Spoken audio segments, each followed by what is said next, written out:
मेरे हृदय में निवास करने वाले यहाँ उपस्थित प्रिय बच्चे एवं बच्चियां तथा इस विद्यालय की विद्वान शिक्षक और शिक्षिकाएं, मैं आप सबको हृदय के अंतःकरण से अनंत शुभकामनाएं प्रेषित करते हुए ईश्वर से कामना करता हूं आप लोग देश में ही नहीं विदेश में भी इस गांव का, इस विद्यालय का और भारतवर्ष का नाम करें, ये मेरी शुभकामना है। आज मुझे बहुत प्रसन्नता और गर्व की अनुभूति हो रही है। इस विद्यालय की बच्ची संध्या यादव जो स्टेट लेवल पर बॉक्सिंग में गोल्ड मेडल प्राप्त करके इस गांव का नाम जनपद में ही नहीं पूरे उत्तर प्रदेश में प्रकाशित करने का कार्य किया है। मैं उनके पिता श्री अशोक यादव जी को तथा इसके पूरे परिवार को हृदय से शुभकामनाएं प्रेषित करता हूं कि जहां इस तरह की बच्ची ने जन्म लिया वो निश्चित रूप से एक दिन इस उत्तर प्रदेश का नाम पूरे विश्व में करेगी, ये मेरी शुभकामना है।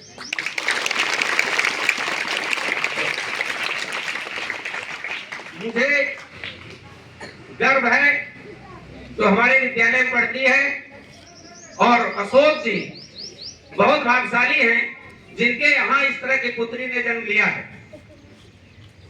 और यहाँ हमारे प्रिंसेस डॉक्टर अरविंद जी उपस्थित हैं, अभिमन्यु सिंह उपस्थित हैं। मैं इन सबको भी हृदय से शुभकामनाएं प्रेषित करता हूं। अभी बुलाया गया है, एक लोगों को आ रहे हैं। बेटा तुम लोगों को जीवन में आगे बढ़ना है तो आपके अंदर अच्छा संस्कार होना चाहिए। अगर आपके अंदर अच्छा संस्कार नहीं है तो आप बहुत अच्छे होते हुए भी कोई उपलब्धि हासिल नहीं कर सकते हो। मैं आप लोगों को बहुत बार बताया हूं कि अगर आप लोगों के अंदर अच्छा संस्कार नहीं है तो आप कुछ जीवन में बड़ा नहीं कर सकते हो। देखो बहुत बहादुर होते हुए भी दुर्योधन युद्ध में मारा गया था।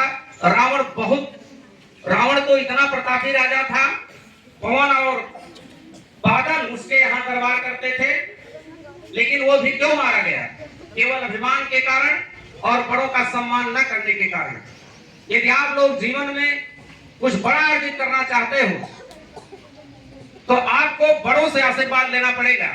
आशीर्वाद में बहुत ताकत होती है। मैं आपको बताया हूं, लड़ाई हो रही थी पांडवों और कौरवों के बीच में।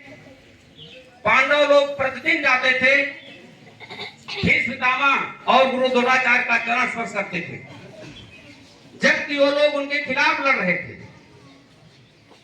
उस आशीर्वाद का परिणाम यह हुआ कि अपार सेनाओं के साथ कौरव पराजित हुए और उसी आशीर्वाद की ताकत से पांडवों की विजय हुई। इसलिए बेटा जीवन में अगर आगे बढ़ना है तो बड़ों का आदर, बड़ों का सत्कार, माता पिता का सम्मान, माता पिता की आज्ञा की अवहेलना जो बच्चा नहीं करेगा वही जीवन में आगे बढ़ पाएगा। पिता स्वर्ग पिता धर्म पिता ही परमं तपः पितर प्रीतिमापन्ने प्रियंते सर्व देवता। तुम लोगों की पूजा जो है वो केवल माता पिता की पूजा करोगे तो सभी देवी देवता तुम्हारे ऊपर प्रसन्न रहेंगे। पिता की सेवा करना स्वर्ग के समान है। पिता की सेवा करना बहुत बड़ा धर्म है। पिता स्वर्ग पिता धर्म पिता ही परमं तपः।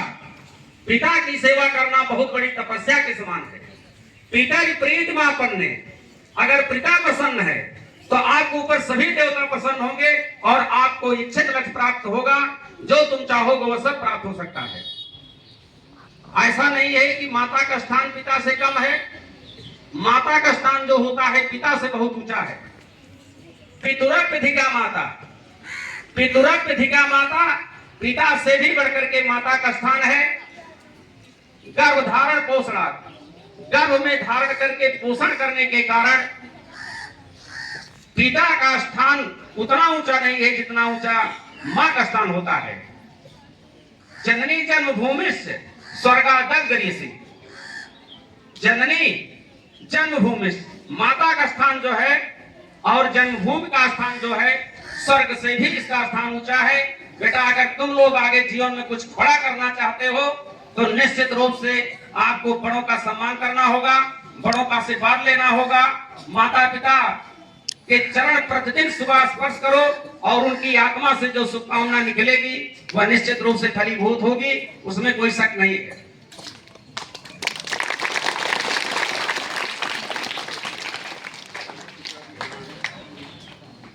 और दूसरी बात यह है बेटा, तुम लोग साथ पर ध्यान देना।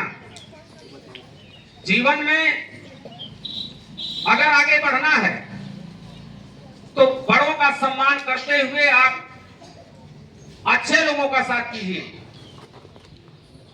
आप लोग देखते होंगे दानवीर कर्ण, कर्ण बहुत दानी भी थे और अर्जुन के अपेक्षा कई गुना बलवान भी थे वो, लेकिन कर्ण मारा गया क्यों युद्ध में?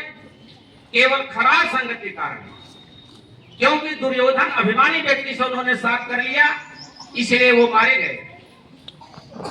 इसलिए बेटा जीवन में संगत का बहुत बड़ा प्रभाव होता है आपको आगे बढ़ने में।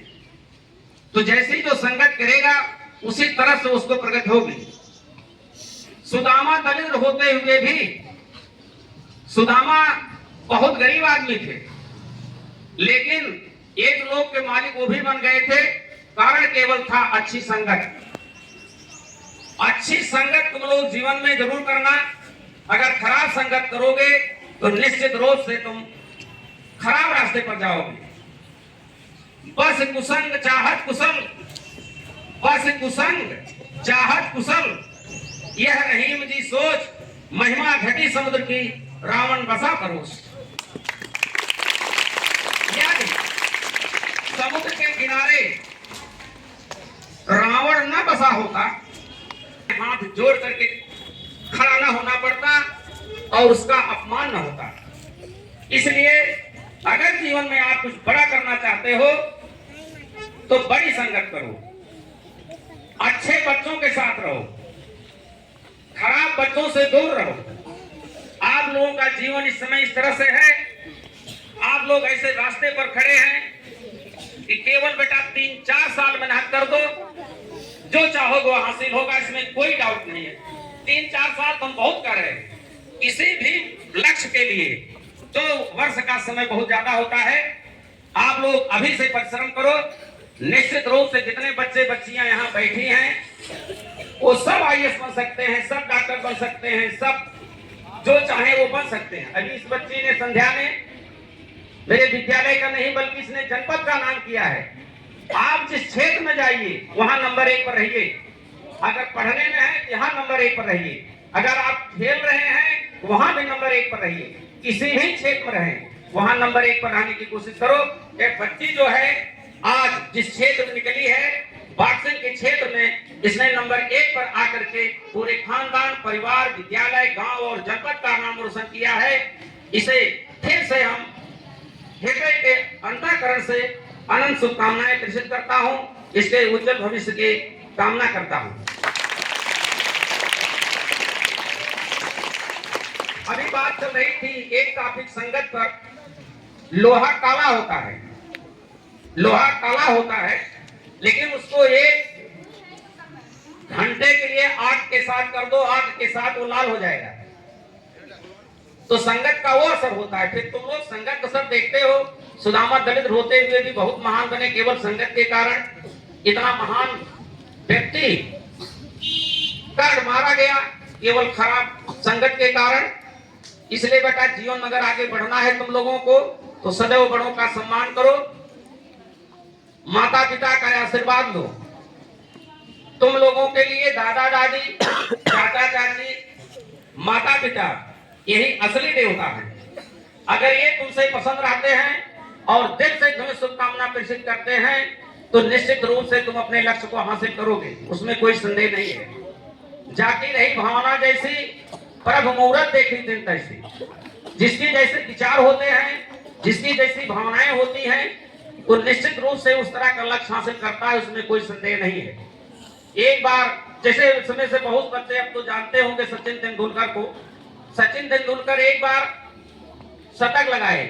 तो पत्रकार उनसे पूछे कि आप प्रायः शतक क्यों लगा देते हैं? उन्होंने कहा, before every match I visualise in my mind I will make 100। Before this match too, इस मैच के पहले भी आई थॉट सो, मैंने ऐसा सोचा, सो आई मेड 100, इसलिए मैंने 100 बनाया। इसका मतलब ये हुआ, उन्होंने हिंदी बता दे रहा हूं, उन्होंने कहा कि जब मैं किसी मैच में बल्ला लेकर के जाता हूं तो पहला लक्ष्य बनाता हूं कि मैं शतक बनाऊंगा। आज भी मैं जब बल्ला लेकर इस मैदान में आया तो मैंने सोचा कि आज मैं शतक बनाऊंगा, इसलिए मैंने बना लिया। तो तुम लोग बेटा, तुम लोग भी शिक्षा के क्षेत्र में खेल रहे हो, तुम लोग अपना लक्ष्य बनाओ।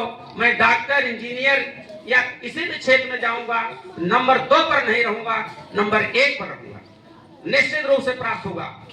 जिस जा पर जाकर सत्य स्नेहु, सो नहीं मिले निकट संदेहु। सीता जी ने कहा है, जा पर जाकर सत्य स्नेहु, सो नहीं मिले निकट संदेहु। जब हनुमान जी गए हैं लंका में तो सीता जी व्याकुल होकर के पूछी कि हमारी याद करते हैं कभी कि नहीं श्री रामचंद्र जी? हनुमान जी ने कहा कि याद करते हैं तभी भेजे हैं। तो सीता जी ने कहा कि जा पर जाकर सत्य स्नेहु, सो तहीं मिले निकट संदेहु। श्री रामचंद्र जी पर मेरा सच्चा स्नेह है, इसलिए मुलाकात अवश्य होगी। उसी तरह से आपका लक्ष्य जो है, आप जो लक्ष्य बनाओगे, अगर उसके प्रति तुम जैसे आईएएस बनाना है या पीसीएस निकालना है, डॉक्टर बनना है, इंजीनियर बनना है, जो तुम चाहोगे निश्चित रूप से बन सकते हो, लेकिन फिर इच्छा शक्ति और लगन होनी चाहिए और लक्ष्य के प्रति सच्चा प्रेम होना चाहिए। डॉक्टर एपीजे अब्दुल कलाम ने कहा है, रास्ते में अंगार रखा गया है और तुम एक पुष्प रखे हो, उनकी विंग्स ऑफ फायर किताब है, अग्नि की उड़ान, उसको पढ़ा करो तुम लोग। उन्होंने लिखा है कि उस पार पुष्प रखा है और पुष्प आप लोग लेना चाहते हैं। अगर ये सोच लोगे कि मैं अगर यहाँ जिंदा रहूंगा तो पुष्प लेकर के ही रहूंगा।